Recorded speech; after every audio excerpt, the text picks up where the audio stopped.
Good morning, afternoon, and evening. Thank you all for joining today's webinar to learn more about building institutional and human research capacity for nutrition. My name is Katie Appel, and I'm an assistant researcher for the Feed the Future Innovation Lab for Nutrition, and will be your MC for this webinar today. As attendees are joining, I'll begin by going over some housekeeping items. I'd like to direct all attendees to a few functions on this Zoom webinar. At the bottom of your screen, you should see a chat icon and a Q&A icon. Use the chat feature to engage in relevant conversation with other attendees. If you have a question for one of the panelists, please use the Q&A feature.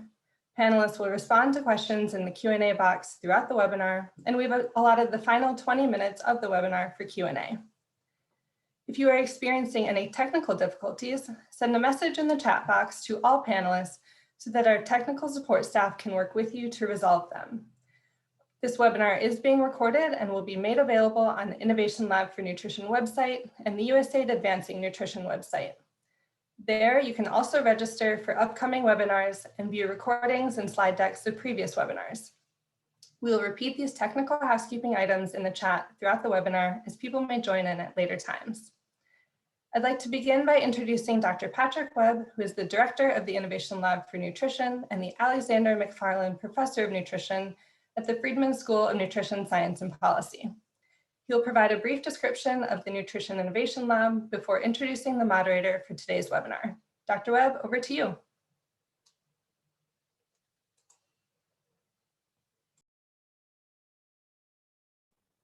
Thank you, Katie, and hello, everyone. It's a great pleasure to have you here today. We have a wonderful panel of speakers for this latest in our spring series of Nutrition Innovation Lab webinars, which have mostly to this point been highlighting the science, the research, the programmatic and policy relevant evidence that has been generated through the Nutrition Lab's work in Africa and Asia. But today, we're pivoting a little to hear from people around the world who've been engaged both in the research, but also in building capacity. Next slide.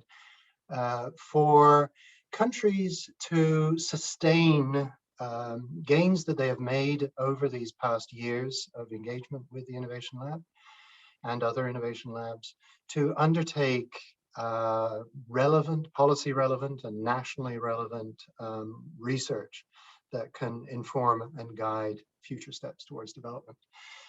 Those of you who've joined us before have seen this slide, which highlights the scope and scale of the research agenda of the Nutrition Innovation Lab. A wide range of countries and a wide range of research topics undertaken in diverse settings, and of course with diverse methods and depth of studies, all seeking to generate generalizable, rigorous evidence. Next slide, please. None of this could have been done without the many global and particularly the local partners. And many of those local partners have been taking a lead role alongside us in seeking to build capacity in institutions and among individuals to take on the mantle of research, operations relevant research from agriculture all the way through to nutrition on food systems and gut microbiome and lab capabilities. But particularly important to sustain some of those gains into the future, so that once the projects have disappeared, the capacity in institutions and among individuals remains. Next slide, please. So today we're going to hear from a variety of great colleagues and friends who've been with us on this long journey, who are going to speak not just to what was done in terms of capacity building activities, but why it's important and what it takes to sustain these kinds of gains and activities. So important to the overall research to practice agenda. And to lead us through this, I'm very happy to introduce our chair today, Dr. Manohar, who's a fellow at Johns Hopkins University's SAIS, the School of Advanced International Studies. She's part of Hopkins Global Food Ethics and Policy Program, and she does research on sustainability of diet, dietary intakes, and food environments, particularly in Southeast Asia, but also experiences among women in food insecurity. She was with us pretty much from the very beginning, has been a core member from the Johns Hopkins side as a project scientist, and key to most of the capacity building initiatives that we've undertaken in Nepal under the umbrella of this particular project. So it's a great pleasure to have all the panelists here, and a great pleasure to hand over to Swetha. Thank you. Thank you, Patrick. It's a pleasure to be here today with all Still of on you. mute. Oh. Can you hear me now? Yes. Yes, okay, good. Sorry, so it's a pleasure to be with all of you today. And it came as a grateful surprise to have been asked to moderate this session because of the topic at hand, which is capacity building. It's one of great interest, not purely because of the teaching and training aspect of it, but also because of the potential of these activities to create sustainable and equitable change. But creating this kind of change also, the question is how, and how do we collectively do this and think about it and approach the design and implementation of these activities to achieve such a goal. So to discuss some of these questions here today, we have this stellar panel of academics from all over the world to share their insights, successes, challenges faced as part of the capacity building activities that they undertook between 2011 and 2021 as part of the Feed the Future Innovation Lab for Nutrition project.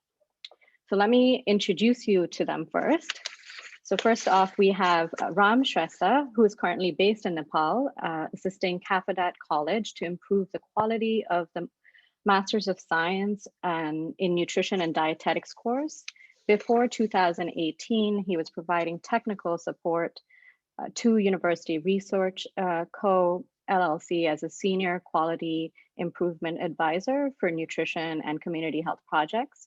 He has worked for more than 20 years with USAID funded health projects in Asian and African countries, and also served as the executive director of the Nepali Technical Assistance Group and the director of the National Vitamin A Program. Next up, we have Dr. Kedar Prasad Baral. Dr. Baral is a professor at Patan Academy of Health Sciences and the director of the Master of Public Health Program. He received his MBBS from Tribhuvan University Institute of Medicine in Nepal and his MPH from the Tropical Institute of Netherlands. He has worked extensively for Nepal on its national health systems and been involved in policy processes and worked with multiple bilateral and multilateral agencies in different capacities. He is also involved in public health research, and his recent work includes the AFLA cohort and Poshan studies conducted under the Innovation Lab. And then we have Dr. Rebecca Kurian Raj. Dr. Kurian Raj is a professor and head of the Division of Nutrition at St. John's Medical College and St. John's Research Institute. Dr. Raj is the course director for the 2-week course in International Nutrition Research Methods since 2010, which is a part of the Bangalore-Boston Nutrition Collaborative called Bbnc for short, which you'll hear more about.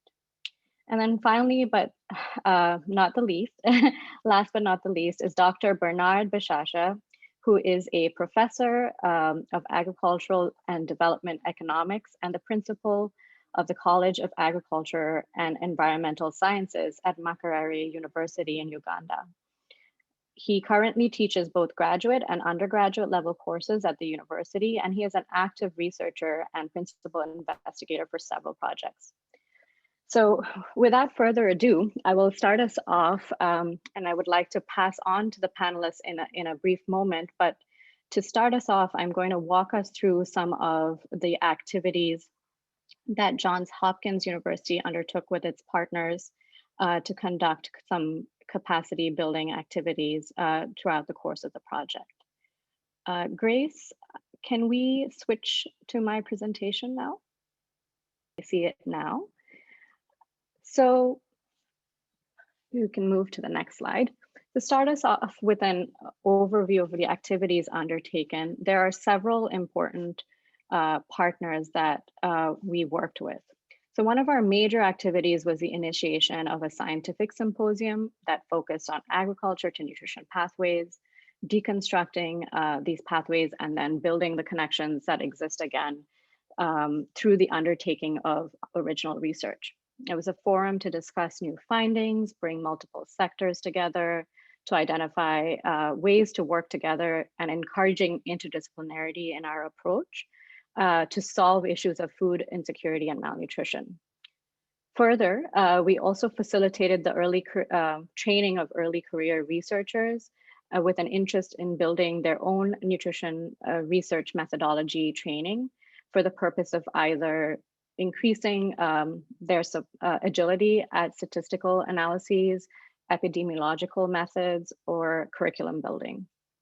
The focus on education and nutrition research capacity was undertaken in collaboration with academic and government institutions. They were the ones who helped us identify the training gaps.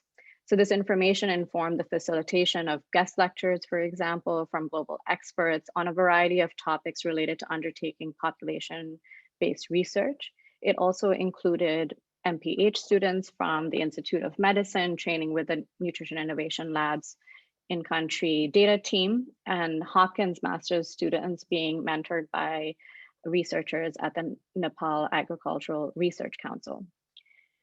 Through a large national study called the Poshan Community Studies that was undertaken between 2013 and 16, there was also this steady and maybe less formal, unlabeled kind of skills development that was taking place. Local research teams from the community-based sites, study sites that were recruited and had no previous experience in population-based studies, but are now highly skilled and frequently hired to conduct household surveys on health and nutrition, including studies with a longitudinal study design. Next slide, please. So I'll bring us back to the scientific symposium now, because that is one of our major activities under the Innovation Lab. The inception of the symposium aligned with the start of Johns Hopkins' involvement with the Nutrition Innovation Lab. We thought it was only appropriate that we would take stock of what was happening in the field of research when it came to unpacking agriculture to nutrition pathways in the country itself, especially research undertaken by Nepali researchers. Our already existing partners on NIL activities was the Nepali Technical Assistance Group. And together with them, we explored interest in both the Institute of Medicine, one of Nepal's long-standing academic institutions that trains public health professionals and students, and then the Nepal Agricultural Research Council. We found, as both institutions are government institutions, we found there to be both much interest, but there was also challenges in creating and agreeing to official terms of engagement, because being government institutions, there are certain bureaucratic hurdles placed in front of all parties involved and that we need to engage with. We also went through engaging the government of Nepal immediately, specifically the Child Health Division at the Department of Health Services, and then also the National Planning Commission. The latter being especially interested in the event because of the newly endorsed multi-sectoral nutrition plan in Nepal at the time. This was back in 2012. Next slide. What is unique about this event, in my view, is who it attracts. I mean, these are just pictures of many faces, but there are a few other forums like this that I can think of, perhaps maybe the Micronutrient Forum being one, where you have policymakers, program implementers, academics, and importantly, a really large student body from sectors that range from agriculture to forestry to biochemistry to public health and nutrition and education and beyond. Next slide. So over the years, the quantity as well as quality of abstracts submitted, scientific abstracts that have been submitted to the symposium have increased as evidenced by this graph. The substantial uptick you see in 2017 is when we partnered with the ANH Academy, which brought a larger global audience to Nepal as well. And these successes could have in no way be achieved without the consistent partnership of the Nepali Technical Assistance Group, the Institute of Medicine, and the Nepal Agricultural Research Council, all of whom were co-hosts of this event from 2012 onwards. Next slide. We also saw an upward trend with participation, with just about over 100 registrants in 2012 to 500 plus in 2019. The success of the event is reflected in growing attendance, but also in interest from international organizations, UN agencies looking to collaborate, such as ANH Academy and to UNICEF. And importantly, the government of Nepal, through the National Planning Commission, being a co-host last year, or for the past 2 years, actually, so 2019 and before, because last year was lost with COVID. But this also reflects the country's commitment to evidence-based policy and programming. Next slide. So in my personal view, what has been exciting to hear back from is the participants directly or indirectly. There's a sense that the conference is teaching a young cadre of young professionals in Nepal about research with simple approaches, such as a consistent way in which the event is held, for example, and how abstracts need to be submitted. So even those that don't get to present, maybe because their abstracts were not selected, they express that this is the first time they are writing an abstract and getting a chance to think about and practice scientific thinking and approaches, English writing and scientific writing. And this in and of itself has been valuable to several in their career progression. It also gives people who may not be directly engaged in research on a day-to-day basis, but those whose work may be driven by global evidence and appreciation for the science and its complexity. For those who end up presenting, it also offers a unique opportunity and a very safe space for those first-time presenters and young researchers, typically speaking in their second, third, or even fourth languages. And these are important considerations when thinking about capacity building. Another thing that excites me that I encounter at these events is early career professionals asking questions, difficult questions of their policymakers, and then government officials taking the time to talk to students about their research and being motivated by their enthusiasm. Next slide. So Grace, I think you can just click through. There should be 5 candidates that come up. So these are candidates that attended, who went through the Graduate Summer Institute of Epidemiology and Biostatistics at Johns Hopkins University. And you can see that there's a range of candidates here, both those that were junior faculty at their institutions to those that were students themselves looking to sharpen their methods training. Those that were junior faculty were looking to contribute to the development of the curriculum for their their upcoming Masters in Public Health, specifically in nutrition tracks. So that is part of the reason that they joined this training. Next slide. There were also some stellar early career Nepali researchers that we came across along the way, primarily through the symposium, that were really interested and committed to getting the work that they had presented as an abstract at the symposium into shape for full publication. And so the faculty and other research staff on our team worked with them, with these professionals on their analyses, or supported their manuscript writing and development all the way through to publication. And these are some examples of first authored papers by those researchers. Next slide. So, nothing comes without challenges and opportunities for improvement. So in terms of generating interest, but sustained interest, much of our time was spent on organizing the symposium, was spent on engaging a variety of institutions and individuals from different sectors.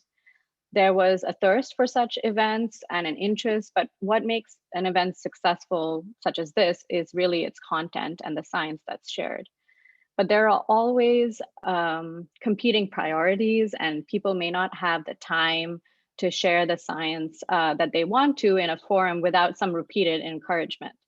Also, we spend a lot of time doing outreach to more and more universities outside of Kathmandu and across their disciplines to participate in the event, offering support to those that were based outside of Kathmandu and unable to travel due to lack of resources. We also spent a considerable time making sure the government of Nepal had input on key ministries and personnel to attend these events to ensure and facilitate the uptake of research findings. When I talk about incentives for collaboration, it is, I'm thinking it's important to bear in mind that we all know that the resources that we're low on them, whether it be time or money in this field. And we create these partnerships and rely heavily on our partners, but oftentimes these partnerships are based on MOUs and in the interest of supporting the new generation of public health professionals. But there's some thinking and action on the side of such projects such as ours and the broader community to think about how we value people's time and expertise. So there are also challenges with working with public academic institutions and the government, as there can be sometimes quite a frequent turnover, making the continuity of these conversations somewhat challenging. And then the blessing and curse of free.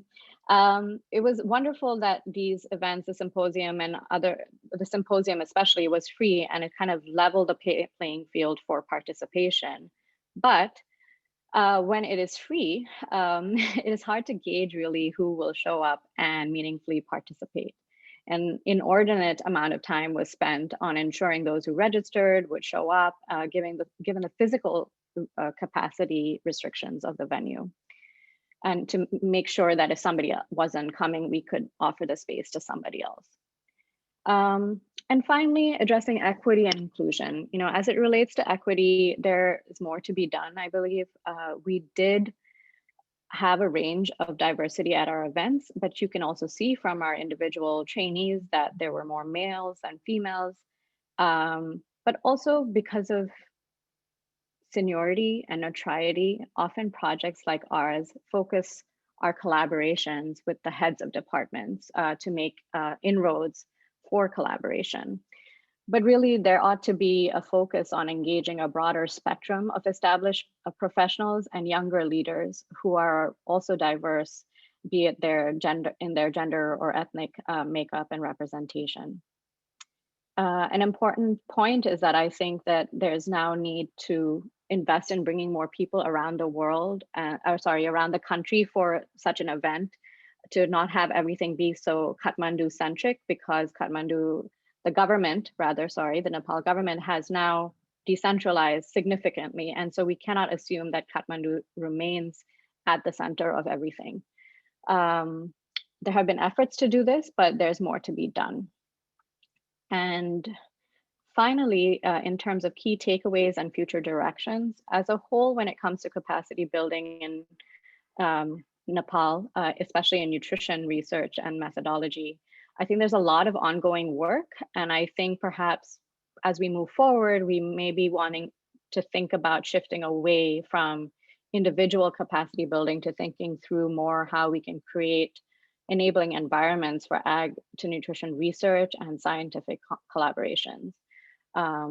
And perhaps utilizing and having systematic ways to conduct both needs assessments, but also evaluating our successes critically, successes or failures, right?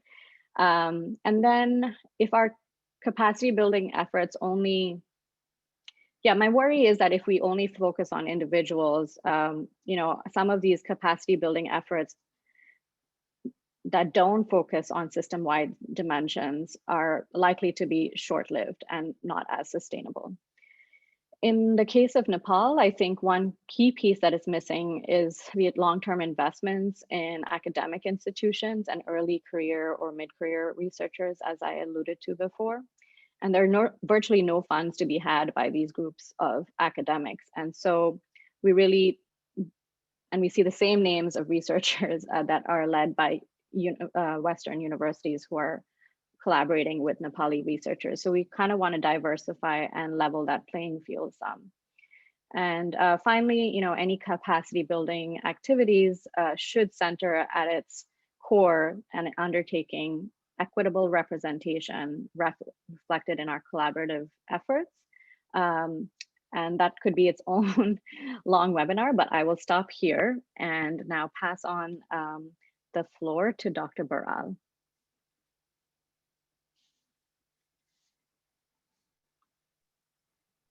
Okay, thank you. Are you hearing me? Yes, Hello? we are, Dr. Baral. Oh, yes. okay. Thank you, Shweta, for this introduction. And you made my life is much easier than I thought. I'm talking of my own. Next slide, please. The background is this. This project to me is quite complex. Actually, considering other, it's very difficult to succinctly summarize it. The fundamental question to me is how we understand and interpret the capacity building itself. For my concern is whether or not the agenda of our interest percolate into the big system, both MOS as well as academia, through it is whether it went into the culture within the bigger societal system. That's very important. And the other point is it's difficult. Sometimes it's difficult and challenging to measure the capacity building itself. That's why I will give some illustration in this regard from my perspective. Next slide, please. Okay, there are three areas I will pick it up. One would be there is a training being implemented, actually conducted in Bangalore. There are many faculties and the public health practitioner receive training on research methodology and nutrition. The other one is, and they actually strengthen the nutrition science teaching learning in Nepal and also practice as well. And greater number of students are choosing nutrition topics for their master level thesis. This is very important because I believe this is a kind of percolation into the system. And there is a research methodology training organized in Kathmandu, and people from diverse discipline increasingly attracted towards this methodology training as well. Shweta eloquently presented the symposia. These three events actually contributed the creating a networking and a platform to make agenda into the talking point. This is extremely important from my own perspective. If we make a agenda into the system, things will, probably not at the input project input level, but things will be going on. That's very important. And these three forums actually contributed a lot to bring agenda into at different fora, different platform, and the system at the ministry, as well as the large project being implemented in Nepal. Next slide, please.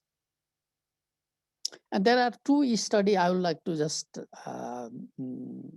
mention here. I'm directly involved in this study. The Potion Policy Study.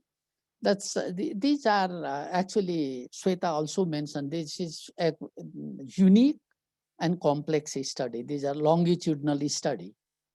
And the aflatoxin study, aflatoxin exposure and its impact study. These are large and longitudinal project. The second one is a cohort study. We have collected data for 3 years from mother, from children, and managing, the conceptualizing, identifying research question, developing tools, and planning a detailed implementation plan. It's really, we have to invest a lot, and we learn a lot. And if we learn, if the team at Kathmandu or in Nepal learn, then that means it's percolate. I will talk more about that, like recruiting appropriate people, working at the community in research, mobilizing training, supervision, implementation activities with timeline, with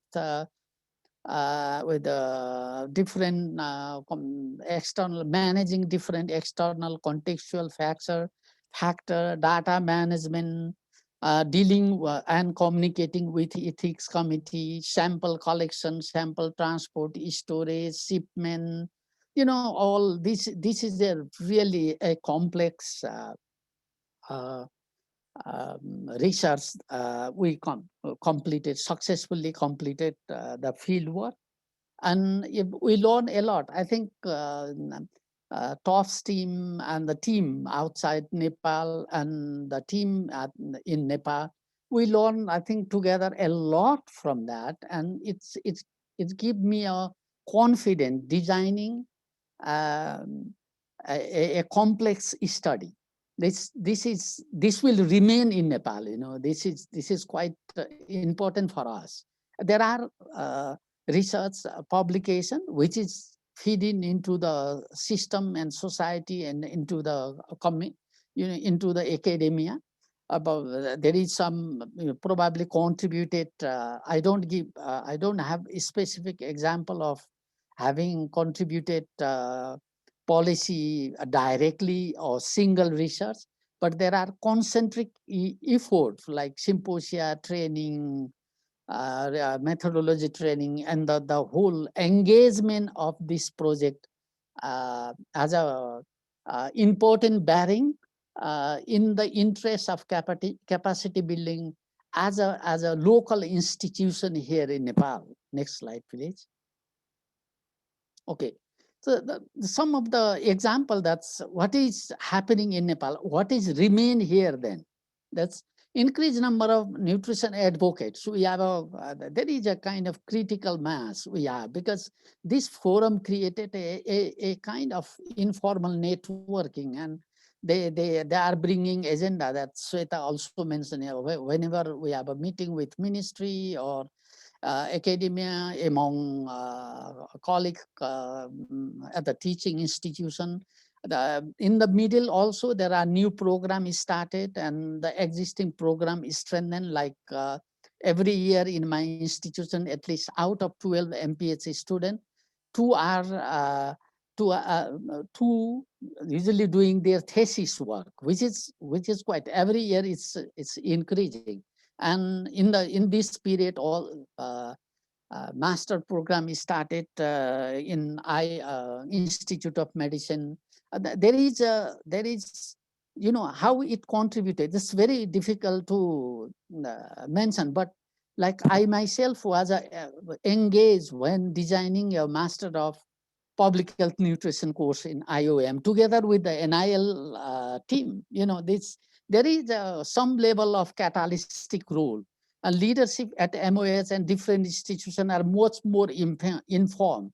Let me give an example from PAS itself. The POSON, especially the EFLAC study, our team, our leadership itself, sometimes we discuss how complex we were part of the so complex research design and implementation, and we feel that it's gratifying that we completed it successfully. And there is a continuous feedback being provided for nutrition advocate to leadership, like our institution. Like 2 of our faculty were trained in Bbnc training in Bangalore, and they are bringing nutrition agenda whenever we have a regular meeting, time and again, and how to improve, how to attract students to address this, what are the agenda now.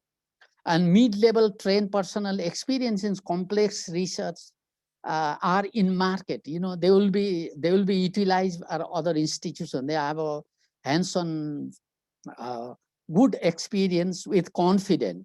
And pass and partner in all projects are strengthening its nutrition training and research cycle management.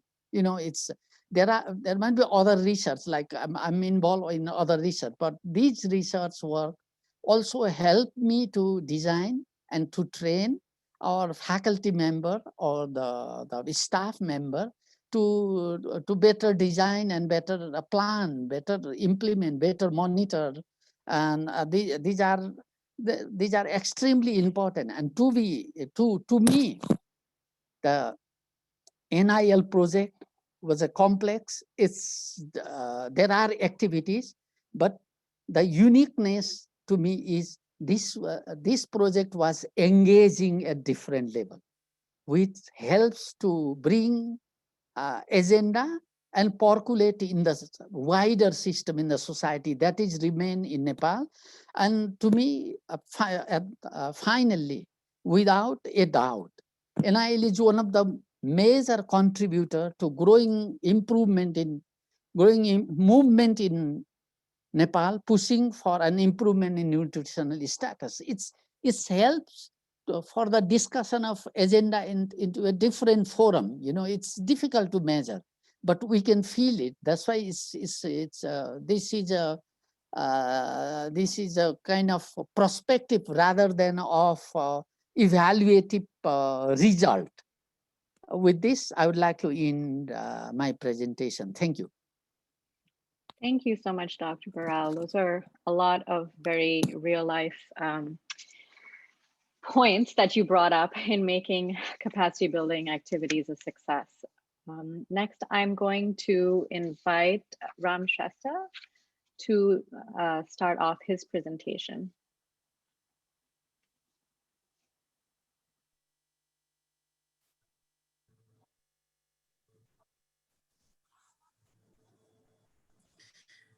Hi, good morning and good evening. I'm Ram Srestha, and yeah, I'm glad that I'm getting chance to present the capacity building in Nepal. I think from previous presentation you have seen that how much the the innovation lab has been contributed to bring the young scientists as well as the government and other sectors to to do the research in Nepal. So here I will be sharing my experience as well as my interaction with the students and colleagues who participated in seminar, workshops, and proposal writing course. So I'll be sharing that those things with you. Can I have another slide, please? So when I discussed with them, and interacted with them, got the information, they gave me one thing that the government and stakeholders should work in collaboration with institutes. They said this is a very, very important because and I also have that experience that when we were working in the vitamin A program, right, we used to go out in the field and then we'll train people, but again the institute produce more people, they come to the government system, they are new, and then again we have to train. So there is always the in-service and pre-service between them, there is always lacking, right? And it was very challenging for doing the work in the field of research as well as the program implementation, right? So they were saying that through this whatever has been mentioned before, you can see that this has really built the capacity of institutes, like like the Patan Academy, Teaching Hospital, CAFODAT, and other institutes, where the students, scientists has been trained.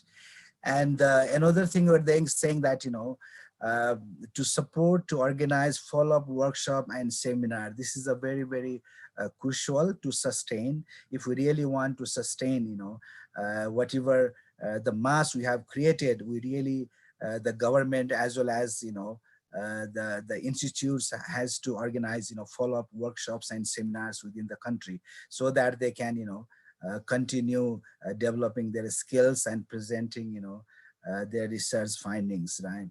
And third, they were saying that, it will be really good, to utilize the institute's capacity whenever needed, either by government or by the donor agencies or by the program, so there should be a very good collaboration or involvement between the the institutes and the government. But if you look at before, there is not such kind of collaboration were existing there. So institute were left out, and the government, they were doing more kind of pre-service in-service training, rather than having more. The fourth thing, they were saying that the focus should be more on pre-service so that the production will be more, and then the government doesn't have to do a more in-service training, and at the same time in different areas, if you don't have a person do the research, read the proposal, right, and then then the government, what do you call, the feedback or making a plan, will not be more effective. So they were saying that it will be very important to have the pre-service, focus on pre-service, so that these people can go and work in the government, and so that whenever you go, even at the district, they can understand what the program or what the research they are really talking about, what the survey, what the study really talking about. And I think that was a big lacking in Nepal, right? And you can see that involving more scientists and academic institutions, and bringing the government and institution together, that has really been helping a lot. Can I have another slide, please? So the second part, when I discussed with them, can I have another slide, please? So when I talked to them, then second thing they told me that, the potential areas for future support and investment. Can you go back, please? So when we talk about in the future investment and the support, then they were talking about, since we have, can I have a, can you go back? Yes. So they were saying that, we have produced so many, young scientists and, the sensitized, the students and faculties, right? So we need really to bring them together, to have a platform where they can work together with the government as well as the institute. So they need some kind of alumni or network. And another thing they were saying that, there are foundations, there are associations, so we really, and they are very much involved in developing protocol guidelines, and also helping the government. So it will be also important to build their capacity, bring them into the board and train them, in the research and other areas, so they can also help, the people or their members.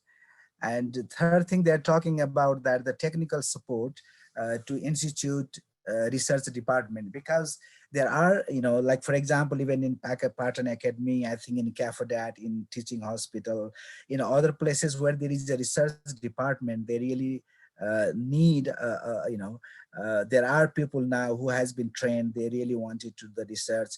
For example, in CAFODAT, we produce, the students, in the field of nutrition and dietetics, 23 every year, right? So if they produce a quality thesis, that is very important, even for those people go back and work in the government, right? So building their capacity is very, very important, because they go to NHRC, National Health Research Council, and they will be working there. So understanding them and having a very good pre-service training might help government to have a very good quality staff, so they can plan and do the research very well. That's what the the people who participated, they were saying. And the fourth thing they were saying that, the funding agencies or donor agencies, if they can provide, some kind of support to the institute, like providing with the equipment, or or even small scale funding, to the best proposal, written by this young scientist, that will also be kind of encouragement, and that also help them, to move forward with the good research, activities. And the fifth thing, they were saying that, the implementing partners or programs, they should also involve institutes in their study, or, like the surveys or the research, so that, the institute can help them to provide, the quality technical support, and that will remain in Nepal, right? And the another thing I found that, and I think that happens towards the end, of the project, was because we had produced so many, dietitians, but there were no what do you call this, strong recognized, protocols or standards, right? So thank you, Liz, who really organized, and we brought all the most of the dietitians together, and then discussed about it. Not discussion, but came with very good ideas that how everybody could work together and have a standard, so that they will get recognized within the Nepal. So these are the things came up with the interaction with the colleagues and students. Can I have another slide, please? Ramji, you have 30 seconds left. Yeah, so here I have only a few pictures. Like this shows that where the institutes, Pankone campus, as well as the CAFODAT, they were talking with the the innovation lab people about how the dietitian can work together. Can I have another? Can we move? Yeah, so this is also about the CAFODAT and other students participating in the innovation lab workshops. Let me have another one. So there are 3 or 4 pictures I have shown that how the students were, our students were in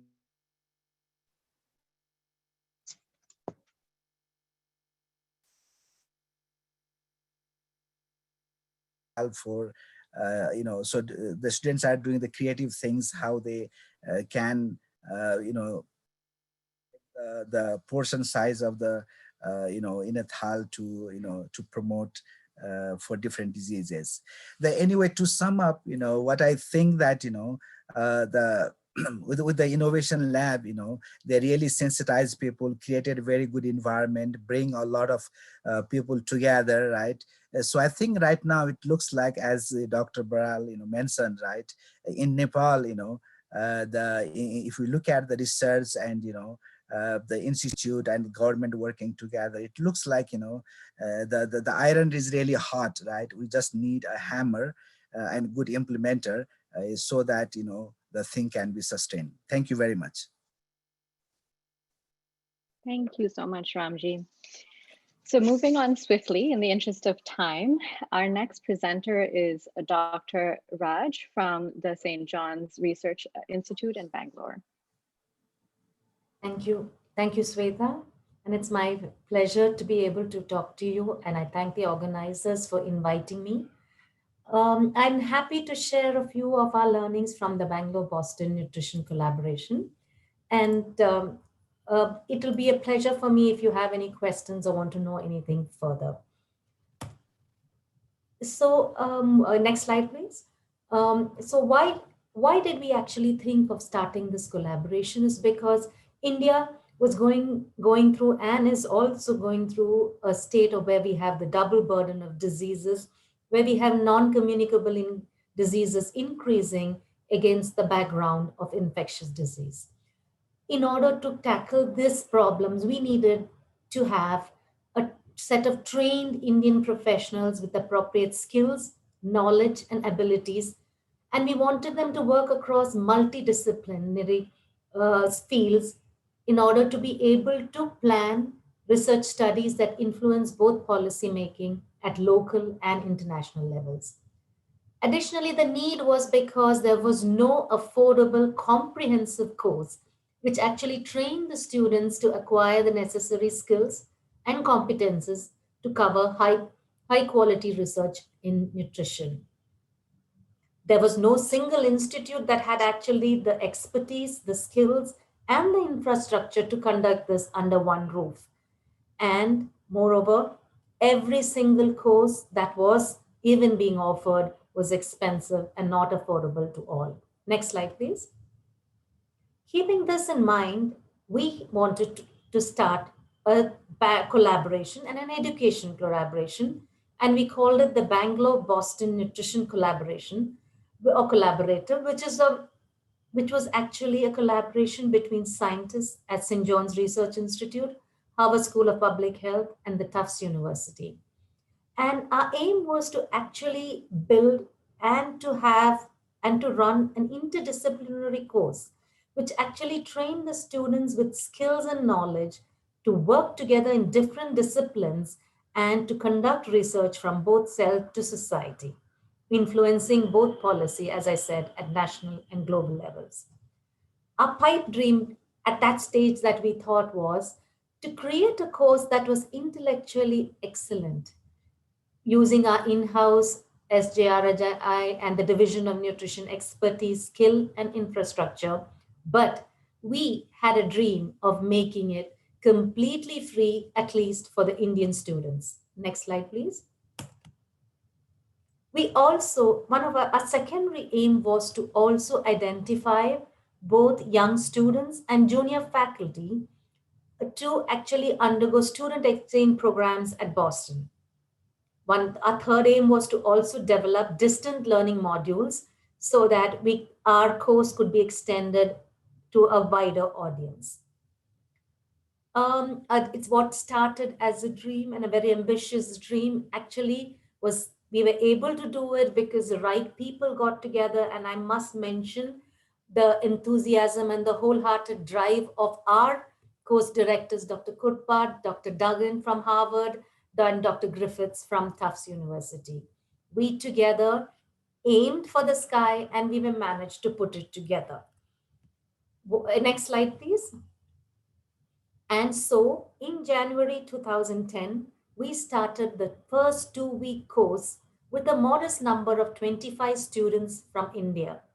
In 2011, the USAID supported and sponsored students from both Nepal and Uganda. The unique and the unmatched feature of the BBNC short course is that till today, till the last conducted course, it is totally free for the Indian students. Not only is there no course fees, but accommodation, travel, and incidental costs are borne by the BBNC. And there is no course fees for students who come from outside India. Another major achievement or a more major plus point is that every lecture of ours for the students is co-taught by faculty from SJRI and Boston. So we feel that different dimensions of our expertise can be added and the students can benefit from that. All the training was carried out and is carried out at SJRI. In this way, we have trained over 550 students across the 11 years that we have started since we started the BBNC. Next slide, please. Our achievement in these 11 years include high quality capacity building of students from India and other countries, like I mentioned earlier, Nepal, Uganda, Australia, Bangladesh, Denmark, and the other countries that are listed there.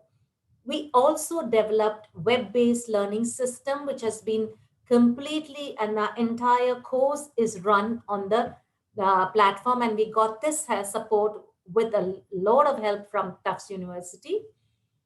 And our course lectures, the course feedback, the interactive learning, everything is done on this web-based learning system.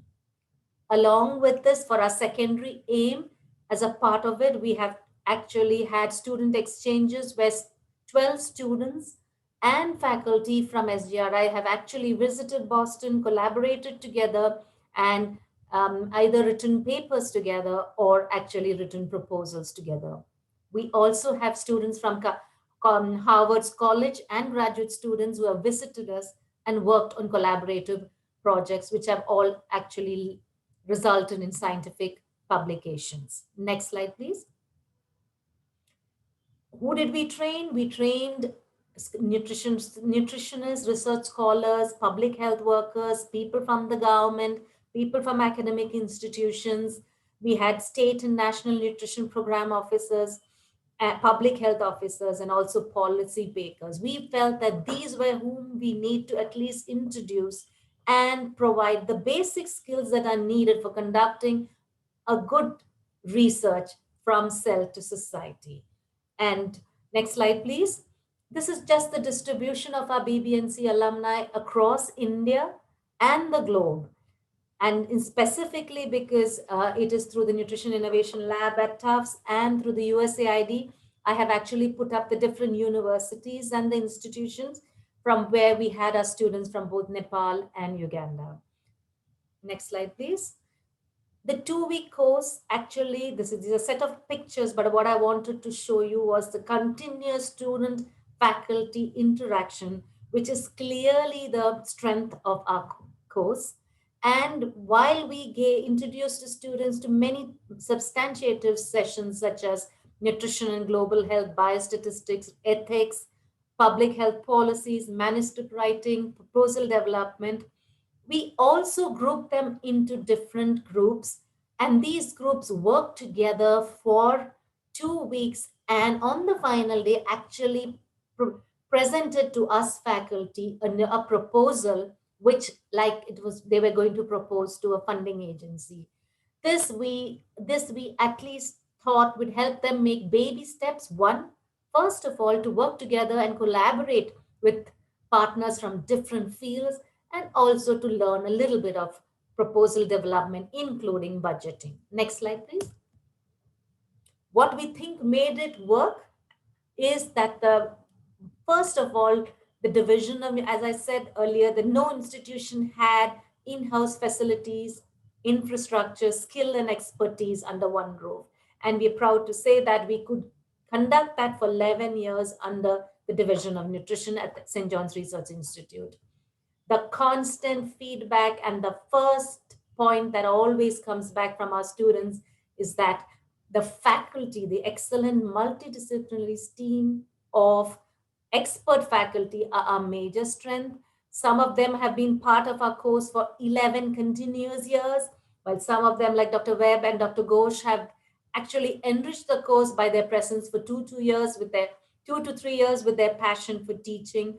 But all in all, our faculty have been excellent. Our students have been enthusiastic, and infectious enthusiasm among them have helped us course to be a success. And of course, we had the advantage of Bangalore and our practical, that is one of the main strengths, that is the hands-on. The afternoons of every day was spent on practical hands-on demonstration. Next slide, please. And all of this would not have been possible, especially without charging the students and supporting the students without financial support from our different funding agencies that I have listed here. What I want to point out is also, and to encourage all of you, look out for opportunities, because some of you in the audience who want to look for collaborative work, like we in 2014 actually received the India-US Knowledge Initiative Obama Singh 21st Century Award, which actually supported the BBNC course for 3 years. This is a very prestigious award that we got, but it also allowed us and gave us the flexibility to continue not to charge the students for the next 3 years. Next slide, please. Of course, everything comes with challenges, and some of the challenges that we had in BBNC is that the limited number of students that we could train every year, Part of it was a conscious decision because of our hands-on practical intense in learning that we wanted our students to have. And part of it was also because of the limited funding we had to actually sponsor more number of students. The time, a challenge I presented, the time that we conduct the course, which is every January, is because we actually, the Boston faculty, it's easier for them to come then. But in India, April and May is a better time for students because they have vacation, for example. But we have worked around that and we have managed to still conduct the course well in January with good participation. Financial support, like Sweta and all of us are talking about, financial support, continued sustainable financial support for this program is something that is a constant challenge. We have been able to overcome that, but in order to sustain this, we surely have to look for more funding. Next slide, please. The way forward we look at it is we also want to actually create a distant learning program, some similar to the MOOC, where we can have a wider spread of our BBNC program. We're thinking of changing the structure of the course and focusing on specific areas of interest based on the students' needs. Can actually contact and connect with the BBNC students, encourage collaborative partnership among themselves and with the faculty, apply for funding, which is always needed to sustain the program, and also to look at follow up our alumni of BBNC and see where they are now. Next slide, please. I like to conclude and to encourage part of the students and the audience who are young people that BBNC is a true example of how collaboration and partnership can work. We started at Friends from SGRI with our friends at Harvard and Tufts. And today we are collaborators and partners of a very successful program. It reflects that we can build capacity, opportunity, and network across the globe simply. And this was a BBNC is a simple example of just the unique passion of our faculty to teach and share has put it and brought it all together. I will like to end by saying what Dr. Jeff Griffiths from Tufts University said, that BBNC is like a crucible where people from different backgrounds melt together for a short weeks, maybe 2 weeks, each contributing energy, goodwill, and eagerness to make the place a better world. And also just like to next slide is just a publication that we had presented, and it's a reference of our BBNC and what some of you can refer to it to get a background of our BBNC. Thank you.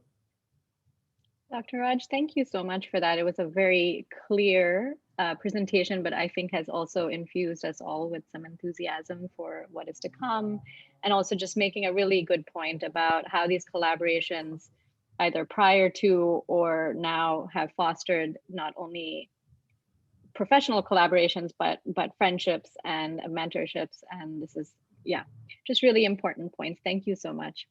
So finally, to wrap up presentations before we go into the Q&A, I would like to invite Dr. Bernard Bashasha to please take the stage. Dr. Bashasha, you have about 10 minutes.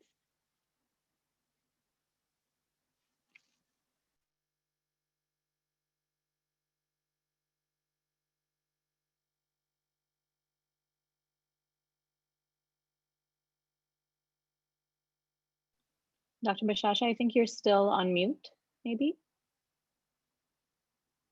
Muting, yes. Oh, now there we are. Hear me?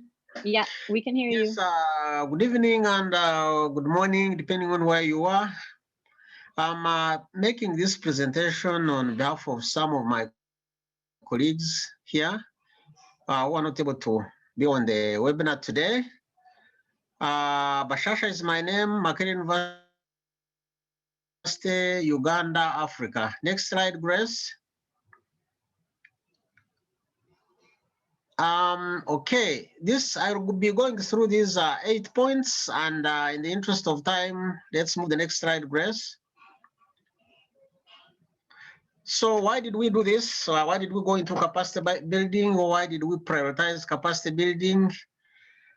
Basically, we were responding to a knowledge gap in the nexus among agriculture, health, and nutrition, both at the national and local government levels. Those of you who know Uganda, we are a little bit more decentralized, so there is a lot of activity happening at local government level. So the point here is traditionally our training is vertical. You have the agriculturists, the health people, the nutrition people, basically studying separately, and we wanted just to make sure everybody works together, as we all appreciate that you get more by bringing these three areas together. Next slide, Grace. We had various types of capacity building, and the previous speaker, I think, has made my life a bit easier. The short courses, largely the Bbnc in Bangalore that has just been presented to you has been one of the major areas of support to us. But we also had graduate training at both master's, PhD, and postdoctoral levels. We also had national scientific symposia, as previous speakers have also alluded to this. But we also had what we think were unique district level awareness raising workshops, and I'll be talking a little bit more about this, and some aspects of curriculum development. So these are the areas largely we touched on in terms of our activities in capacity building. Next, Chris. In terms of numbers, for long term, we count 80 for the period of 10 years, short term, 2161, for a cumulative total of 2241. And I'll be presenting the average again in some of the coming slides. So that's cumulative of what we think has happened for the 10-year period under the capacity building activity. Next, Grace. On an annual basis, this is again the picture. But you can see long term is flat because I think short term has basically played a more important role than the long term. And something good happened in 2016. But after that, then the picture is by and large the same. Next, Grace. What do we think worked well? We think we are able to improve awareness of this integrated approach to nutrition through mobilizing both agriculture and health. We raise this awareness at high government levels, and including the Office of the Prime Minister, that's the OPM, and line ministries. Also, you can see this in recent government policy documents, including the Uganda Nutrition Action Plan, the National Development Plan 3. All this is now mainstream the integrated approach to nutrition. Next, Grace. We also, as I said, piloted district level workshops as a tool for raising awareness at that level. Districts independent, somehow planning entities, they receive a budget and have a leeway in how they disburse that budget. So we did a number of activities, a birth cohort and a district panel surveys, and then we did the analysis, and we're taking this information back so that they could allocate funds to nutrition, and we think that is being done.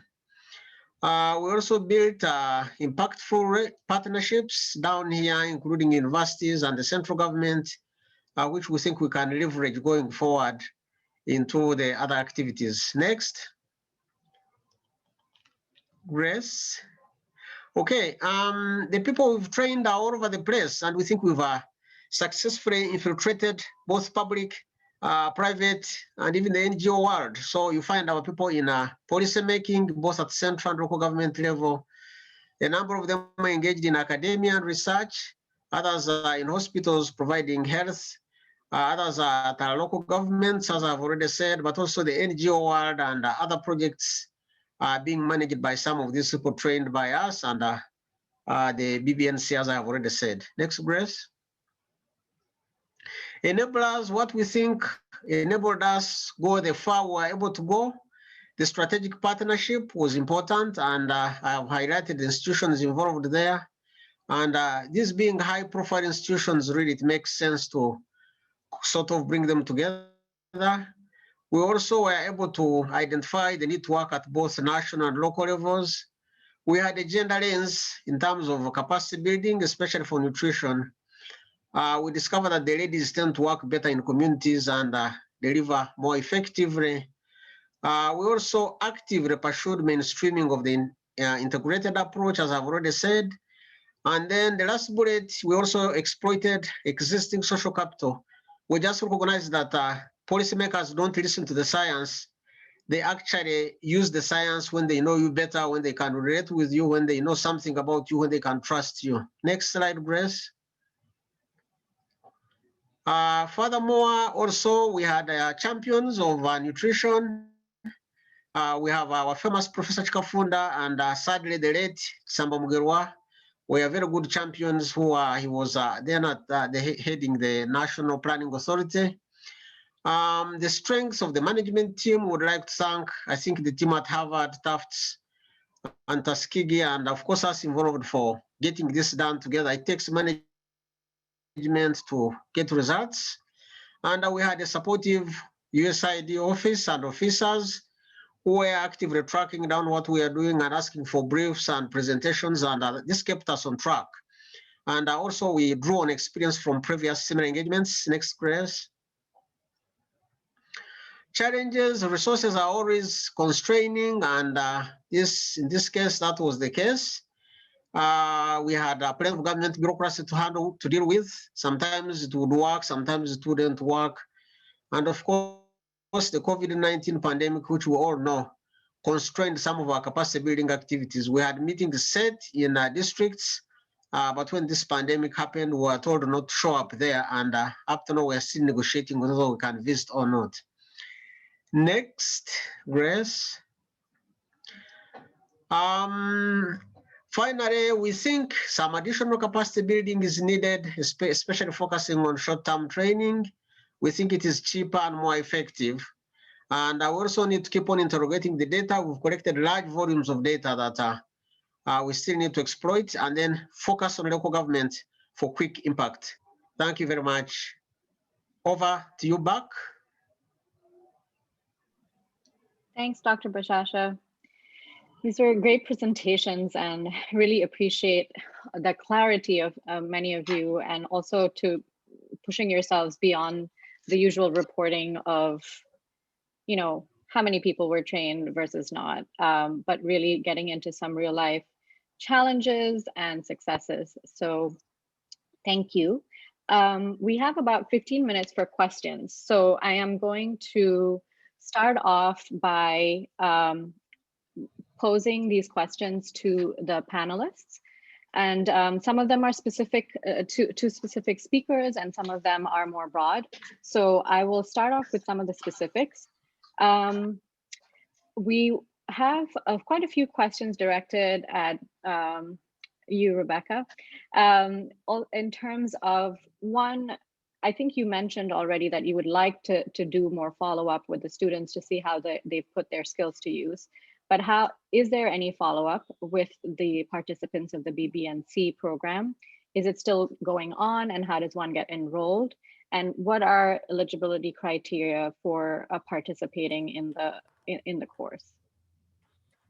Thank you, Sweta. So the Bbnc course is actually going on, but this year we did not conduct it. The reason is Dr. Duggan and I did think about, we did think about having an online course, but since ours is predominantly hands-on practical sessions, we thought that maximum benefit would be only if it is an offline course. So this year we did not conduct the course, but our previous course was in January 2020. And yes, what happens is that the September of the every year is when the application form is and the advertisement is put up on our website, St. John's Research Institute website, which is sjri.res.in.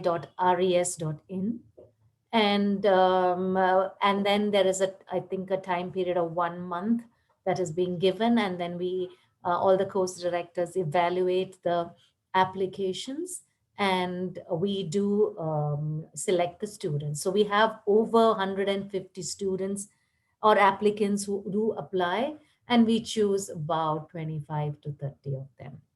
Now, regarding the question of yes, twice, we have actually contacted. So we have a BBNC alumni site, and we have contacted our alumni and seen how they have grown in their career, a professional career, and also, whether how they have put in the skills and the various learnings from BBNC into their career. But now, since it's 11 years, we were thinking of going back to them and actually seeing the impact of the BBNC course. Great, thank you. There's another question here that's addressed to you, but I would like to open it up to the panel should anyone have strong opinions about this. So specifically to you, Dr. Raj, it's the question of, have you thought of eligibility and targeting of students for the BBNC's planned MOOCs? And then, to broaden that question to the rest of the panelists, just to ask, when we're thinking about targeting our capacity building activities and who and what, or which institutions, if anybody has some strong feelings or insights on how these kinds of activities should be targeted. So do you want to start with the other panelists? Yeah, sure. And then come back to me? Yeah. Why don't you start us off, Rebecca, and then we'll move it along. Yeah. Okay, sure. So Sweta, let me just check. I could not find the question, but let me just confirm the question. Is that what is the eligibility for BBNC? Is that what? So have you thought of eligibility and targeting of students for the upcoming BBNC's planned MOOCs? The MOOC in particular? It's asking about the MOOC, but we can also, I think, expand a bit. Yeah. So far, who we actually target is young and junior faculty level people, post docs, both doctorate and postdoctorate students who are actually in an academic institution or where they can go back and build capacity in their institution. That has been, so independent researchers, independent practicing dietitians are not somebody we really target for. But if they have been really having a good research career and promising career, then they have been chosen. But otherwise, it's generally young, enthusiastic people who have done some work in research in public health, but who have surely attached to an institution and also who are likely to go back and build capacity and, disseminate what they have learned here. Thank you. Is there anyone else on the panel that would like to address this question? Well, what I could add is I think the BBNC currently excludes some groups that would benefit from the training. And I'm looking at countries like Africa, where the NGOs actually are doing more work on the ground than almost any other person. And many staff of NGOs are not necessarily researchers and perhaps are not necessarily going to be in universities or other institutions training other people, but they could train communities because these are research community-based personnel. So I think opening up there would probably be important. Over, thanks. Okay, can I say something, Sweta? Hello? Sure, go ahead. Yeah, this is, I spoke specifically related to Indian students. Now, in terms of students from Nepal and Uganda, it's as you know, the selection is also done combined with the Nutrition Innovation Lab, and who again based on how would it benefit back in capacity building backwards. But I take the point that we should also look of people who are actually working on the ground. Thank you. Thank you. So we also have a question about, so this is maybe a question for Ram Shrestha. And, it's coming from Carolyn McDonald saying that she appreciated the learnings from the speakers on the Nutrition Innovation Lab in Nepal. So her question is, she's wondering if there are any plans to address these. Example, moving beyond one project and individuals to systematizing the institutional capacity strengthening, both in service and pre-service, and increased government linkages for a nutrition research, but also nutrition programming. I think maybe we're not able to talk about the innovation lab alone at the moment because we have come to an end for now. But if you can maybe speak more broadly to any plans that are underway in Nepal, Dr. Baral and Mr. Shrestha, about taking forward some of these learnings. Can I answer that? Yeah. I think, I mentioned a little bit that, since the CAFODAT college is offering, the master degree in nutrition dietetics, right? So we're really looking at, how how this learning can be, adopted into that college, right, institute, and produce a quality research for the master thesis, right? So right now, the college has started a department of international affairs and research where the students who has already been trained by the either through the proposal writing courses or the post presentation or whatever the skills they have learned, with the encourage or motivation from them, the CAFODAT has just started that. And then we're thinking to collaborate with the partner academy and the teaching hospital, and then see how we can be a hub, for these students, as well as other young scientists to really collaborate with the government. So this is what we are planning through our institute. Thank you for that. I don't know, Dr. Baral, if you have anything to add. If you don't, that's also fine, because there's quite a few questions here. But I'm going to welcome you to add if you like. Yeah, just one point is, we are, so far there is informal networking, but functional. I'll give an example, like last week, like CAFODAC student and the agriculture student visited our institution, asking some of the research question and other issues. You know that there is a active functional networking is going on, like Bbnc participant and the research methodology training participant in was run in Kathmandu.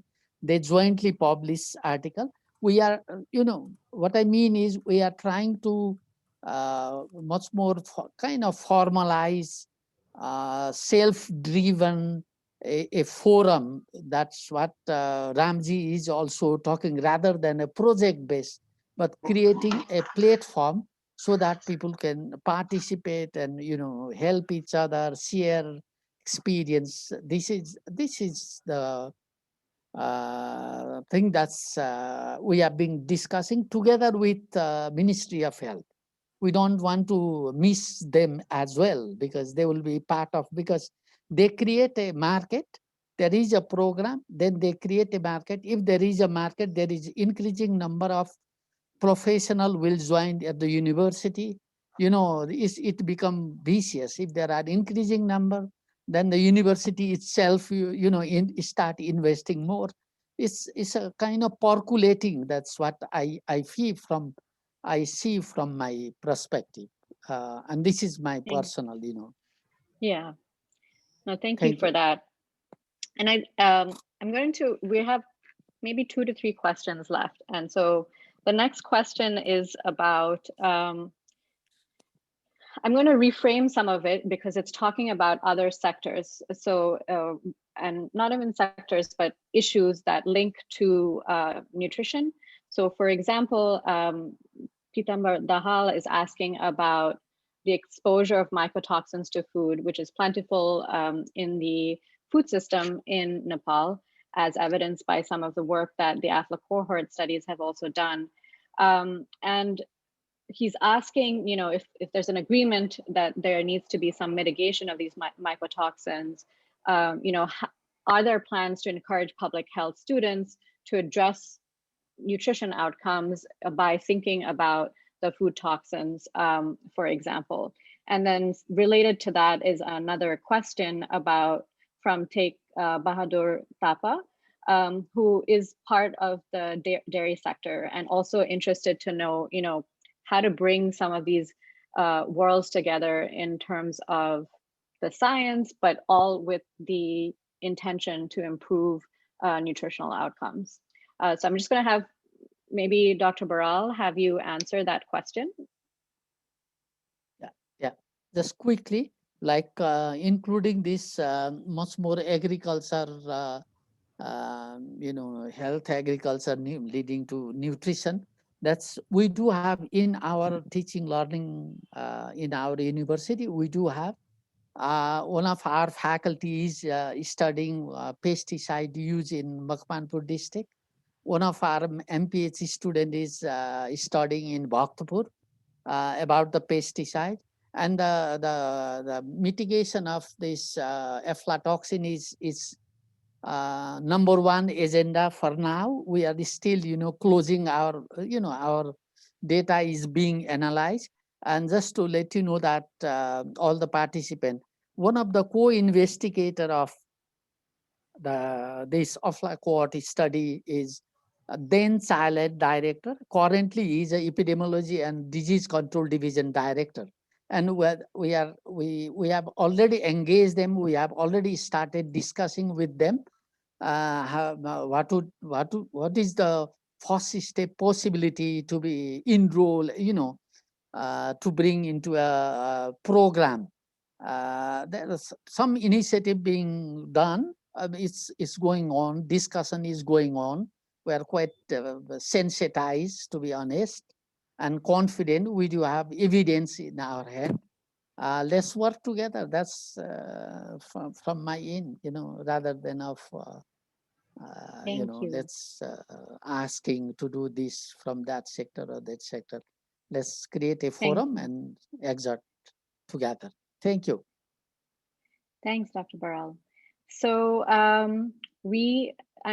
I'm going to ask Dr. Bashasha one question, and then we're going to close with a question from Rajan Paudel, who is asking about, how do we continue such activities in a more comprehensive, sustainable, and I'm going to add equitable way and give each of you 30 seconds for your last thoughts before we wrap up. But before we do that, Dr. Bashasha, you mentioned something about sort of soft skills where there are power dynamics that go on within who is selected to attend trainings, which institutions are collaborated with. And I wondered if you thought, if there's a space for developing soft skills, like how to manage power dynamics or incentives or interests or gender relations, for example, when it comes to building these ongoing activities. That's a tough one. I don't know where to attack it from. Where? Just yes or no. No, but I think, I think yes.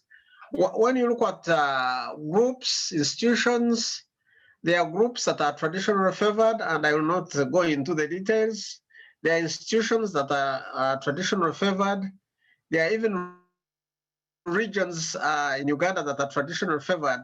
So unless you actively seek out and go beyond those traditionally favored institutions, then you will always speak from those institutions, you'll always speak from those regions, you'll always speak from those kinds of people. So that's perhaps what I can say. Yes.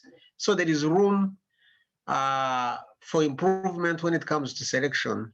Thanks. Thanks, Dr. Bashasha. So yeah, as I said in conclusion, everybody gets now maybe even less 20 seconds to talk about, if there's one thing that you can say in terms of continuing such activities in the future in a comprehensive, sustainable, and equitable way to improve nutrition and food insecurity in globally, what would you say?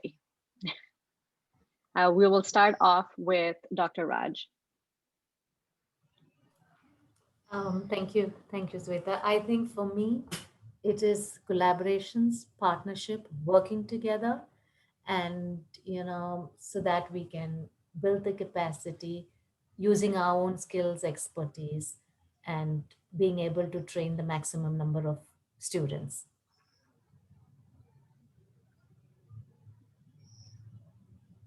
Great. Dr. Bashasha? Thanks. To me, capacity building can never be a one-off. So we need to tell our story, and then our story will probably attract more support beyond the USAID. That's one. Secondly, I would like to see us focusing more on communities, because I think in communities you achieve quicker impact. Thanks. Thank you, Dr. Bashasha. Dr. Baral? Thank you. What I learned from, working with the NIL team is a longitudinal engagement will be the best approach for the capacity building. I think we'll continue to maintain that through creating a platform like collaboration, networking, promoting alumni, organizing kind of informal presentation. If we don't have even resources, organizing talk program, using ITs, and these are some of the things, and some of the important lesson learned from our actually. Thank you. Thank you. And then we're going to have Ram Shrestha.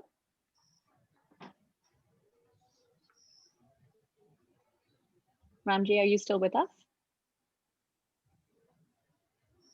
I think you're on mute. Yeah, I think the government stakeholder collaboration with the institutes is very, very crucial, because that will balance the pre-service and in-service capacity within the country, right? And on top of that, initial support from from either program or donor agencies is very important.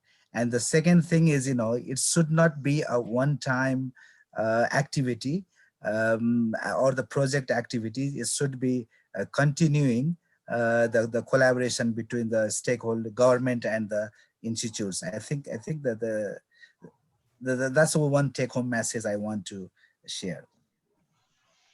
Okay. So we've had a lot of really great ideas here, and I'm not going to reiterate them because I think, they were very eloquently put. From my end, I think I agree that, there needs to be leveraging a more of a collective voice to establish research priorities and training needs from the countries themselves. And maybe that there's incentives for academics financially as well as otherwise in terms of resources to conduct their own original research, and that perhaps funders can think about and mandate that researchers from low and middle income countries are setting the agenda and seek collaborations with universities outside of their countries as part of writing their proposals, for example. But there's just, there's been a wealth of information shared today, and I hope that there's been some important learnings, and we can always continue this conversation via email with any of the panelists. Feel free to reach out to us at any time. And yeah, thank you for joining us and spending your morning with us, or evening, or whatever it might be. And with that, I'll bring it to a close. I'm not sure, Devin, if you want to take over for any reason, but thank you so much for your time today.